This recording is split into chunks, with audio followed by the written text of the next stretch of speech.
Okay, so here is the next big idea. Lots and lots of times. So in like two algebra, a lot of times you were worried about like what's the output of a function.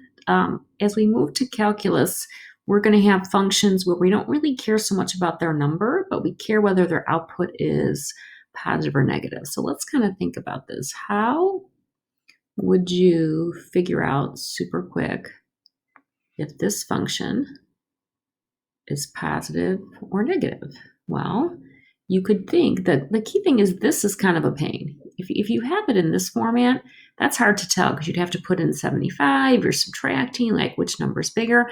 But if you have it in factored form, that is really, really easy to decide if something is positive or negative. And so that's why factoring is super useful.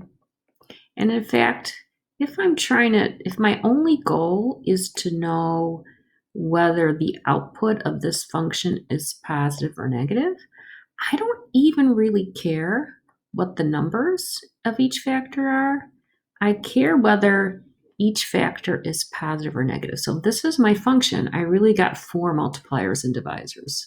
Okay, so I'm just going to really think about if I put in 750. If I had 750 plus 2, this number is positive. If I do 750 minus 1,000, this is a negative number. If I do 750 minus 8, this is a plus number. And if I do 750 minus 500, this is a plus number. So back when you learned arithmetic, you learned that if you're multiplying or dividing an even number of negatives, the negatives sort of undo each other. So I know this top is a negative number and this is a positive number. So I know that this is a negative number.